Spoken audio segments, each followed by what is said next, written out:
Hey, my you ladies and you gents, I'm StevenTocher and this is my Mom. Hey Mom, how are you? Fine, thanks. Awesome! Alright, so today we're going to be making a stir-fry chicken, and we're using very simple ingredients here. You can modify it however you like, but we're just now going to go into the amount of protein, the amount of calories, and break down what we're going to be cooking, and then we're going to jump into cooking it.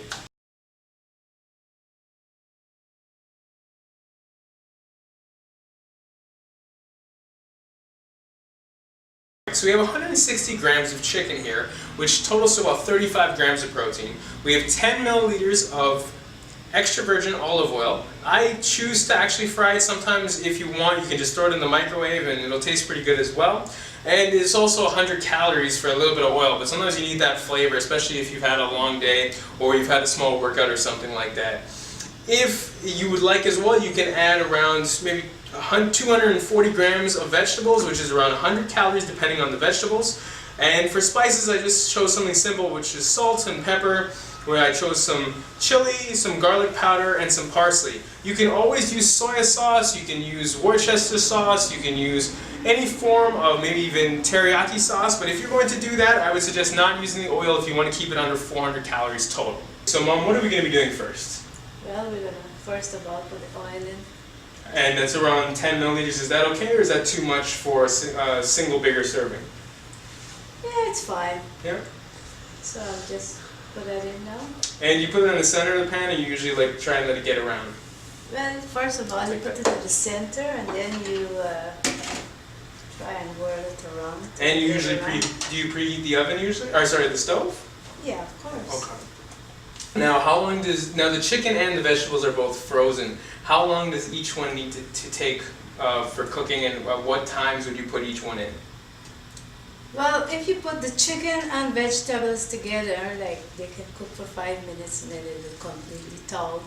Okay. Would you put the chicken in first because the chicken needs to cook more, or is it because it's already pre-made, it's okay? I think it's fine. Alright. You need the flavor. Okay, and again, that's about 160 grams of chicken and about 35 to 40 grams of protein in there. Alright? Now, that's going to just kind of slowly cook. What temperature do you have it on? Is it on max? Is it on medium? Usually you do stir fry and about max. Okay. And that's around, so are you going to put the vegetables in now right away? Or? Okay. I'll put it right away. And do you wait for the spices as well, or do you just kind of... You put the spices right away. You put the spices in right away? Now, if you don't put the spices in right away, what usually happens to the flavor? Well, they don't get to blend in properly, so it's better. Do you actually cook spice? Or is it just so that like it blends in properly and gets mixed around? I think it's all for blending in and cook as well. It has to be cooked too. Because we started off with frozen chicken and vegetables, and once you put soy sauce or Worcester sauce, it gives enough moisture to cook the vegetable and chicken. But seeing that I'm not using that right now, I'll add some water to it and turn on the heat to about medium and let it simmer there for about 5 minutes covered. Here we have the finished product after about 5 to 7 minutes of cooking. As you can see, the entire meal has blended very well together. The vegetables are soft, but yet they're crunchy. And everything just looks very succulent and very delicious. This dish will probably cost, what do you say, around $2? It depends on where you get the chicken and the type of vegetables. If it's frozen vegetables, which are really awesome to have because you can buy them on sale and just chuck them in the freezer, you can probably even get this meal for around $1, but that's pushing it. Anyway, thank you so much for watching. If you have a comment or question, just drop it in the comment and question section at the bottom.